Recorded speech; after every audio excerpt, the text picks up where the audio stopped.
Dans mon podcast précédent, j'ai mentionné le hashtag NotAllMen et je me suis penchée en fait sur les mécanismes qu'il y avait derrière ce hashtag et sur pourquoi on essaie de censurer notre langage et nous interdire de nommer le problème.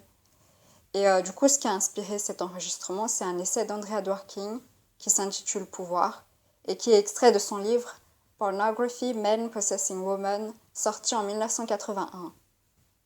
Pour ceux qui ne connaissent pas Andrea Dworkin, je vous encourage à lire son ouvrage Men Possessing Women. Enfin, il donne un panorama en fait assez complet et détaillé des dogmes qui font de la suprématie masculine.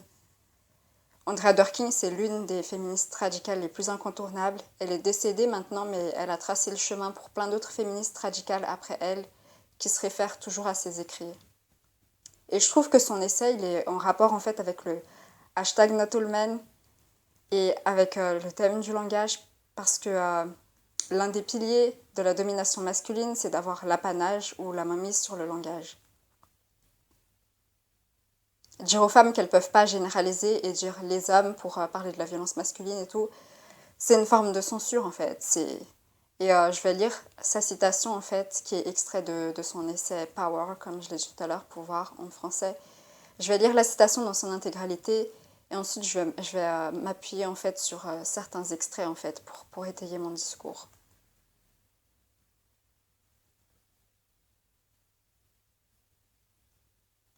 Donc je cite. Les hommes ont le pouvoir de nommer, un pouvoir immense et sublime. Ce pouvoir de nommer permet aux hommes de définir l'ensemble du champ de l'expérience, de déterminer les limites et valeurs, d'assigner à chaque chose son domaine et ses attributs, de décider ce qui peut et ne peut être exprimé, de contrôler jusqu'à la perception. La suprématie masculine est fusionnée au langage, de sorte que chaque phrase la proclame et la renforce. La pensée d'abord vécue comme langage est imprégnée de valeurs linguistiques et perceptives créées expressément afin de subordonner les femmes. Les hommes ont défini les paramètres de chaque sujet. Tout argument féministe, si radical que soient ses intentions ou ses incidences, se rallie ou se heurte à des énoncés ou à des prémices implicites au système masculin qui est rendu crédible ou authentique par le pouvoir qu'ont les hommes de nommer. Aucune transcendance du système masculin n'est possible tant que les hommes ont le pouvoir de nommer. Comme Prométhée a volé le feu aux dieux, les féministes vont devoir voler aux hommes le pouvoir de nommer pour en faire, espère-t-on, un meilleur usage. Comme le feu lorsqu'il appartenait aux dieux, le pouvoir de nommer semble magique. L'homme donne le nom et le nom perdure. La femme donne le nom et le nom se perd. Mais cette magie n'est qu'illusion. Le pouvoir de nommer repose sur la force pure et simple. À lui seul, sans la force pour l'imposer, jugé à l'aune du réel, ce n'est plus un pouvoir mais un processus, chose plus modeste.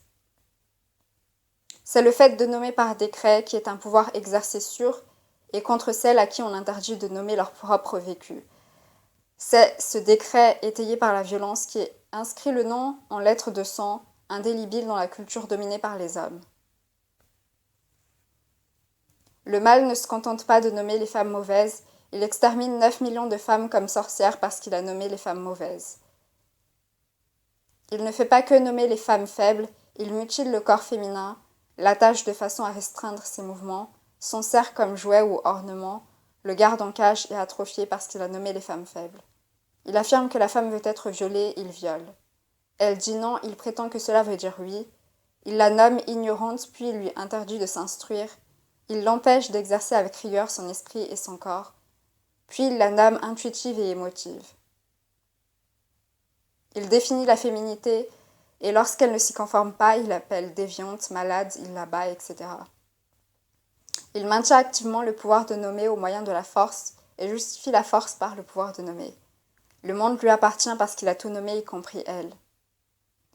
Elle, donc la femme, utilise ce langage contre elle-même parce qu'il ne peut être utilisé autrement. Donc fin de la citation. Et d'ailleurs, un point vocabulaire qu'il est important de noter et qu'il faut distinguer, c'est que le verbe pouvoir, quand je dis je peux, j'exprime en même temps la possibilité et la permission. Donc, Les hommes, ce sont les seuls auxquels il est permis de nommer et les seuls auxquels il est possible de le faire. C'est pour ça qu'il y a une tradition de plusieurs millénaires qui consiste à réduire les femmes au silence et à pas les laisser s'exprimer sur l'espace public. Même au XXIe siècle, si une femme s'exprime librement à la télé, sur Internet ou dans les médias, elle peut encore recevoir des menaces de mort ou des menaces de viol ou simplement déclencher une haine incroyable. Donc même si avec les réseaux sociaux et comme on l'a vu avec la débâcle MeToo, les meufs elles se faisaient insulter de tous les noms. Donc même si les réseaux sociaux en fait c'est un espace qui rend possible pour les femmes de s'exprimer publiquement, les hommes ils nous rappellent constamment en fait qu'il nous est pas encore permis en fait de nommer. D'où la distinction pour le pouvoir entre la possibilité et la permission. Pendant longtemps, les femmes, elles pouvaient pas être écrivains non plus. Leurs écrits, ils n'étaient pas publiés.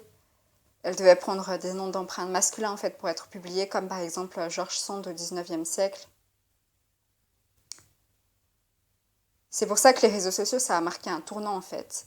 Et je trouve que c'est une bonne chose parce que maintenant les femmes, elles ont une plateforme pour se faire entendre sans être obligées de passer par la télé ou la radio, les grands médias qui sont détenus par les hommes. Même si c'est sûr, il y a toujours ce côté négatif, comme j'ai dit tout à l'heure, là où on peut être insulté ou recevoir des menaces. Ça donne en fait mais ça donne quand même une voix en fait à des groupes qui jusque-là avaient aucun moyen d'être entendus. Et d'ailleurs, les féministes qui m'inspirent le plus, c'est pas forcément les féministes publiées, c'est des personnalités que j'ai découvertes sur Internet. Comme par exemple Yeoshin Lourdes sur Twitter. C'est celle qui m'a vraiment, qui a vraiment constitué un tournant en fait dans ma pensée féministe, dans mon éveil en fait au féminisme. Et pour moi, le féminisme, ça venait de cette impulsion en fait de mettre des mots en fait sur des expériences que j'avais vécues, sur des choses qui m'étaient arrivées mais que j'arrivais pas à nommer. Et donc du coup, c'est sur les réseaux sociaux que j'ai pu trouver des réponses à mes questions. J'ai pu trouver des gens qui ont pu mettre des mots en fait sur ce que j'avais vécu. Donc quand j'ai découvert le compte Twitter de Yeoshin Lourdes, ça a changé ma vie. Parce que même si elle parle d'expériences qui sont personnelles et hyper spécifiques, c'est des choses auxquelles moi-même je pouvais m'identifier.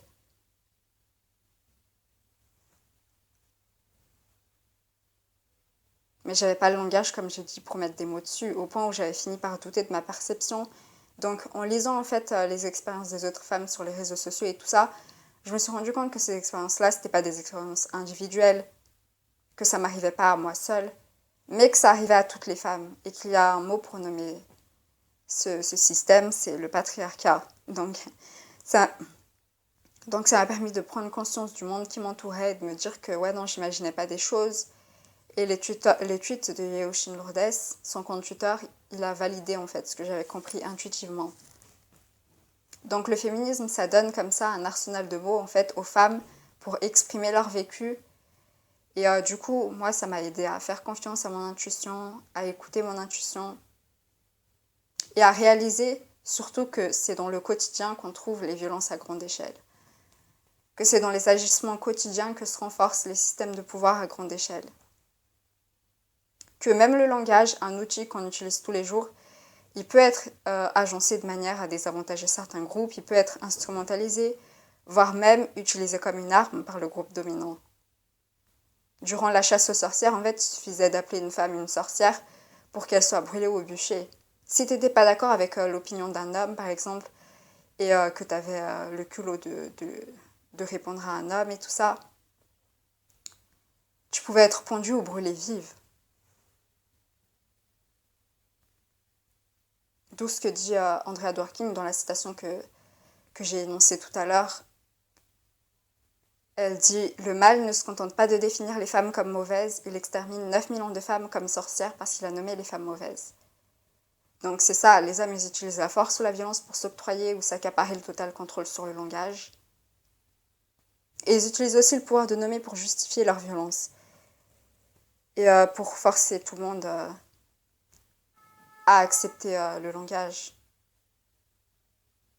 Donc il maintient activement le pouvoir de nommer au moyen de la force et justifie la force par le pouvoir de nommer, comme Andrea Dworkin dit dans sa citation. Donc pour toutes les raisons que j'ai citées, j'estime que les femmes elles ont besoin d'espaces qui leur sont exclusivement dédiés, où elles peuvent échanger des idées et valider leur vécu sans que les hommes y viennent parasiter. Et c'est comme ça que le féminisme il est né à la base de toute façon. C'est des femmes qui se sont regroupées et qui ont commencé à échanger leurs expériences et se sont rendues compte qu'on vivait dans un monde qui était dominé par les hommes et de la place de subordonnée qu'elles occupaient dans un monde d'hommes. C'est pour ça que les hommes ils détestent le féminisme.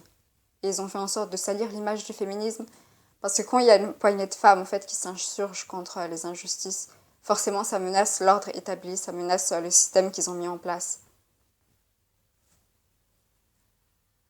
C'est pareil quand les minorités raciales elles décident de se réunir entre elles et qu'elles ne laissent pas l'autorisation aux blancs, le groupe dominant, de les rejoindre et à participer à des groupes de parole. En France, ces groupes de parole, ça a provoqué des réactions totalement disproportionnées. Surtout suite aux déclarations d'Audrey Pulvar. En fait, il y a des blancs en fait, qui ont commencé à comparer ça, ces groupes de parole de quelques heures seulement, à la ségrégation aux États-Unis ou à l'époque de Jim Crow. Et enfin, c'est la même logique derrière l'indignation contre ces groupes de parole. C'est la même logique que les contestations qu'il y a contre le féminisme. Et cette accusation que ça créerait entre guillemets des divisions.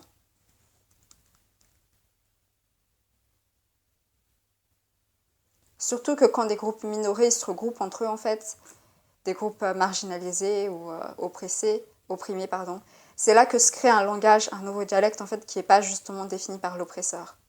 Je parlais tout à l'heure du mot comme patriarcat qui m'a permis de mettre un mot, en fait, ou un sens au monde qui m'entourait et à comprendre le système global dans lequel je me trouvais. Avant de découvrir le féminisme, j'aurais pas eu de mots, en fait, pour donner du sens aux inégalités hommes-femmes que je voyais, auxquelles j'étais témoin. Et les mots comme mansplaining aussi et m'explication en français, ça découle des espaces féministes aussi. Et ils se sont répandus sur les réseaux sociaux. Parce que comme je l'ai dit, c'est là que les femmes elles peuvent conglomérer, elles peuvent s'exprimer librement et se rendre compte des expériences en commun qu'elles ont. Donc en inventant ce mot, m'explication, ça donne un repère en fait à toutes les femmes à grande échelle pour définir des expériences qu'elles ont vécues, là où il y a des hommes qui veulent leur expliquer la vie, qui veulent leur expliquer des sujets sur lesquels elles s'y connaissent déjà, mais vu que c'est des hommes, en fait, ils vont direct croire qu'eux, ils s'y connaissent mieux. Donc ils vont employer ce ton paternaliste avec elles. Et c'est quelque chose par lequel plein de femmes sont passées. Donc c'est bien que maintenant on ait un mot en fait pour ça, pour définir ce que c'est. Même s'il y a encore des hommes et des femmes qui contredisent l'existence du mansplaining, parce que comme je l'ai dit, les femmes elles peuvent tout autant être opposées à la cause féministe que les hommes. Ils vont prétendre que le mansplaining ou les m'explications ça n'existe pas vraiment et que c'est de la paranoïa ou une invention des féministes. Mais de toute façon, plus le mot il va être utilisé, plus avec le temps en fait ça va avoir de la légitimité et ça va entrer dans notre dialecte quotidien. Même si ça va prendre du temps parce que comme le dit Andrea Dworkin dans sa citation, l'homme donne le nom et le nom perdure, la femme donne le nom, donc, enfin, et le nom se perd. Donc c'est ça, la femme donne le nom et le nom se perd. C'est pour ça que le jargon féministe, il va toujours être contesté.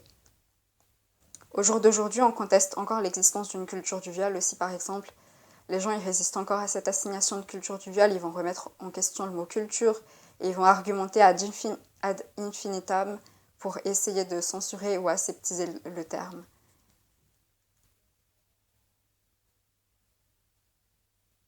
Parce que c'est trop dur à encaisser pour eux de se mettre en tête que ouais non, on vit dans une culture du viol, là où les violeurs, ils sont que rarement, voire presque jamais condamnés.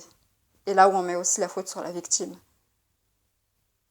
C'est ça en fait tout le paradoxe, c'est que il y a plein de gens qui participent à la culture du viol et tout et qui vont blâmer la victime, blâmer sur la façon dont elle était habillée, ou lui poser des questions sur pourquoi elle était à cet endroit-là ou à ce moment-là. Tu vois, ils vont y participer, tu vois, de cette façon-là à la culture du viol, mais dès qu'on leur dit qu'on vit dans une culture du viol, là, ils vont, là, ils vont pas le croire. Et là, ils vont essayer de nous contredire direct. Même le terme patriarcat, il y a encore des gens qui vont déclarer que c'est une invention des féministes et qu'on se fait des films. Alors que comment on peut débattre encore de ça en 2021? D'où l'importance justement d'avoir des safe space et des groupes de parole, comme je disais tout à l'heure, parce que c'est là qu'on peut se réapproprier le langage, c'est là qu'on peut redéfinir nos expériences, sans qu'il y ait un homme, en fait, qui nous dise qu'on imagine des choses et qu'on se fait des films. Dans une salle qui est remplie de féministes, elles vont toutes être d'accord sur l'existence des m'explications. Tu vois, on ne remet pas en question cette réalité. Il n'y en a aucune qui va nous dire que ouais, non, on délire. Alors que s'il y a ne serait-ce qu'un seul homme dans une salle remplie de féministes, on va devoir le prendre par la main et lui expliquer ce que c'est que le mansplaining, en lui donnant des exemples et des anecdotes, tu vois, pour tout lui expliquer de A à Z. Et même en passant par tout ce chemin, il y a encore des chances pour qu'il nie encore l'existence du mansplaining ou des m'explications. Parce qu'ils n'en fait pas l'expérience. Parce qu'ils n'en fait pas l'expérience, en fait, c'est ça. Et d'ailleurs, il y a un groupe sur Reddit qui s'appelle Name the Problem, donc nomme le problème en français, qui a pour but de passer en revue les instances de violence masculine qui se déroulent dans le monde. Pas toutes, sinon ça en finira plus, mais les plus notables.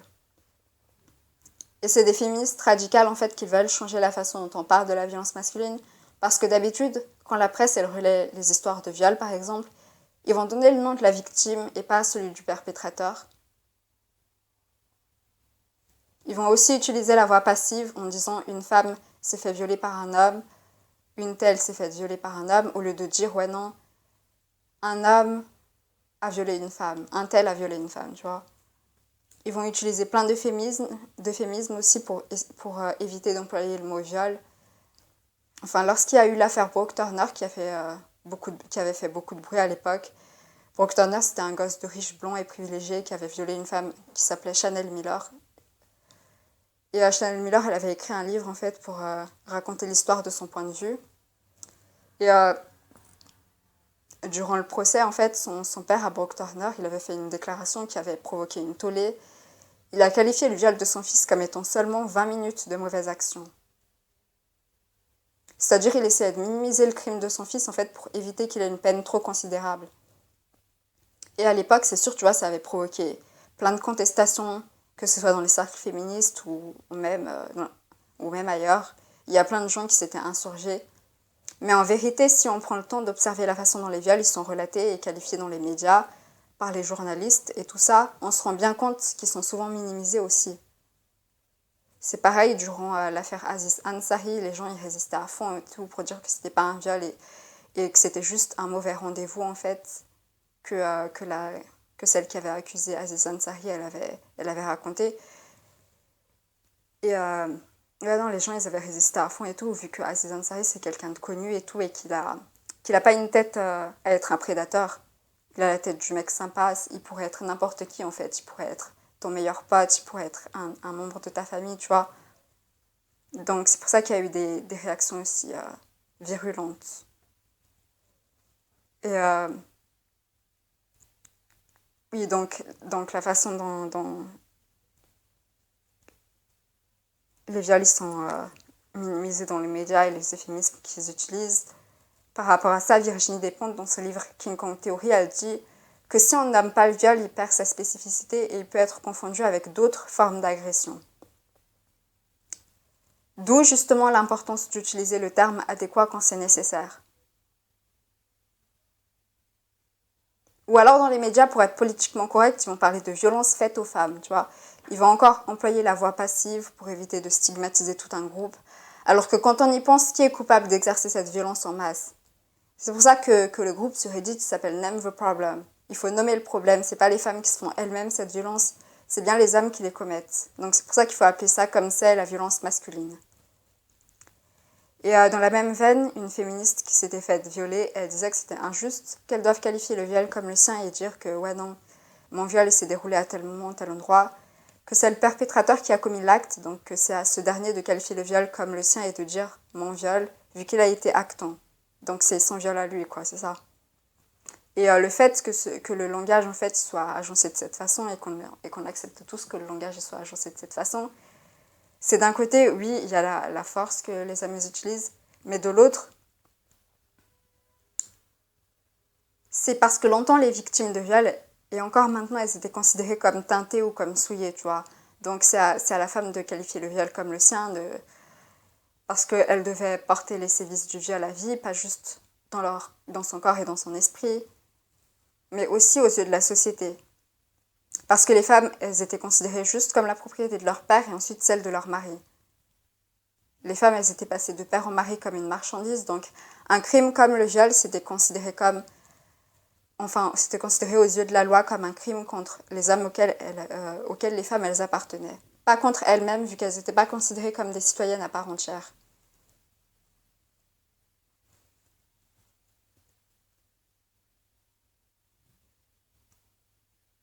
Donc, quand on parle de la culture du viol, les réactions, c'est toujours les mêmes. C'est toujours le fameux not all men. On ne peut pas dire que tous les hommes sont des violeurs. On ne peut pas dire que tous les hommes sont des prédateurs.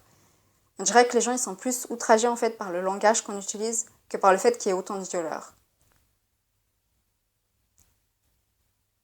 Et d'ailleurs, pour faire un lien avec Andrea Dworkin, que je citais tout à l'heure, elle raconte une anecdote en fait qui est parlante dans un de ses discours qui se nomme Une trêve de 24 heures. C'est un discours dans lequel elle s'adresse directement aux hommes et elle leur demande une trêve de 24 heures durant laquelle il n'y aurait aucun viol. Et en s'adressant directement aux hommes, elle leur dit dans son discours il y en a beaucoup d'entre eux en fait, il y a beaucoup d'hommes qui viennent la voir pour protester ce qu'elle dit sur les hommes et qui lui disent ouais non, ce que vous dites à propos des hommes c'est pas vrai, moi je suis pas comme ça et je suis opposée à tout ça. Ok. Donc plusieurs à la suite en fait qui prétendent ne pas se reconnaître dans le portrait qu'elle fait des hommes. C'est un peu l'équivalent du not all men aujourd'hui. Et ce que ces hommes ils rejettent en fait, plus que la misogynie qu'Andrea Dworkin elle dénonce, ce qui leur donne de l'amertume en fait, c'est qu'une femme elle se permette de définir ce que c'est qu'un homme. C'est qu'une femme elle ait le culot en fait de définir ce que c'est que la masculinité. Parce que dans ce cas l'ordre il est renversé, tu vois. Parce que comme je l'ai dit, qui a l'ascendance normalement sur le langage? C'est les hommes.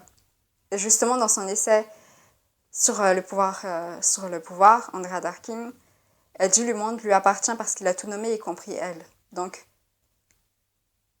les hommes, ils ont tout nommé, y compris la femme. Donc, c'est à eux de déterminer ce que c'est qu'une femme au sens biologique, anthropologique, historique, social, au sens métaphysique, tout ce que tu veux. C'est pas à la femme de définir, de caractériser les choses, parce que c'est eux qui devraient avoir l'apanage du langage, comme je l'ai dit. Et ce qu'elle leur répond, Dworkin, à tous ces hommes qui viennent la voir pour s'insurger contre ce qu'elle écrit à propos des hommes, ce qu'elle leur répond, c'est que c'est pas contre elle qu'ils devraient s'indigner, mais qu'ils devraient en avoir après les hommes qui leur donnent une mauvaise image, que c'est contre eux qui devraient être en colère. Mais en vrai, ils s'en foutent. Tout ce qui les intéresse, c'est de remettre une femme qui, selon eux, a une trop grande gueule à sa place. Parce qu'en leur tendant un miroir, en fait, elle occupe une place qui devrait pas être la sienne. Parce que comme je dis, c'est pas aux femmes de nommer. Les femmes, elles ont mis longtemps à tendre un miroir à l'homme parce que, comme le dit Beauvoir dans Le Deuxième Sexe, la femme, elle est l'autre qui n'oppose pas de réciprocité à l'homme. La femme, elle est toujours dans son tort. C'est-à-dire si les hommes ils nous oppressent pendant des millénaires et qu'on les définit comme l'oppresseur, on est encore dans notre tort. Quand un homme dit quelque chose, il est dans son bon droit. S'il dit que les femmes sont faibles, vénales, soumises, tu vois, peu importe ce qu'il dit sur les femmes, il est dans son bon droit. Il peut faire des généralisations. Quand un homme dit quelque chose, on va plus facilement tenir ça pour vrai. Et parce qu'on va plus facilement associer sa parole à une forme d'autorité. D'ailleurs, c'est ça le mansplaining, c'est les hommes qui s'imposent comme une autorité. C'est pour ça qu'il y a des hommes qui pensent qu'ils en savent mieux que les femmes sur ce que c'est que d'être une femme dans une société patriarcale et qui veulent même nous mansplainer sur notre propre vécu. Enfin, sur n'importe quel sujet, tu vois. Mais moi, ça, c'est ce qui me fait le plus lever les yeux au ciel. D'ailleurs, par rapport à tous ces transsexuels en fait qui prétendent être des femmes et qui veulent s'approprier le mot femme, la youtubeuse Black Obsidian, elle dit que c'est sans intérêt de se battre contre les transsexuels qui veulent se réapproprier le mot femme, parce que le mot à la base, il a déjà été défini par l'oppresseur. C'est pour ça que les hommes, ils sortent de nulle part et ils veulent nous dire ouais non, qu'ils en savent mieux que nous, qu'ils en savent mieux que les féministes sur ce que c'est que d'être une femme dans une société patriarcale et qu'ils veulent même devenir trans, se transformer en... enfin, devenir trans et prétendre être des femmes et prétendre savoir ce que c'est que d'être une vraie femme, tu vois. Et la youtubeuse Black Obsidian, justement, elle dit elle-même que ça ne sert à rien d'être en colère contre eux et qu'elle ne veut pas s'appeler par ce mot-là, qu'elle ne veut pas se définir comme femme. Et tu vois, moi, ça me rappelle le mythe de Pygmalion, quand Pygmalion écrit la statue en fonction de ses envies et qu'elle prend ensuite vie. D'un point de vue linguistique, c'est ce que les hommes ils ont fait en créant le mot femme. Parce que le mot femme, il recèle déjà des attentes implicites, des désirs et des craintes des hommes. C'est-à-dire que sur un point de vue métaphysique, et la métaphysique, selon Wikipédia, en philosophie, ça désigne la connaissance du monde, des choses ou des processus en tant qu'ils existent au-delà et indépendamment de l'expérience sensible que nous en avons. Donc il y a déjà des injonctions en fait dans le mot femme qui précèdent l'existence des femmes, qui précèdent leur expérience sensible. Et ces injonctions, elles existaient déjà avant qu'on soit né, car elles sont imprégnées dans le langage. C'est pour ça que quand je dis ouais non, t'es pas une vraie femme, parce que si t'es pas une vraie femme si t'es trop grande, trop musclée, trop grossière, trop coléreuse, trop violente, etc. Tu vois. Qui décide et au nom de quoi? Ces injonctions en fait, ils sont déterminées par les âmes et par la suprématie masculine. Le mot femme, c'est déjà quelque chose que tu dois gagner en un sens.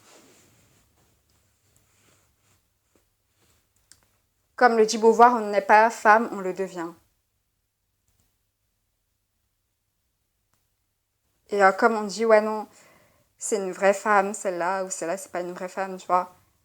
Pour X ou Y raison.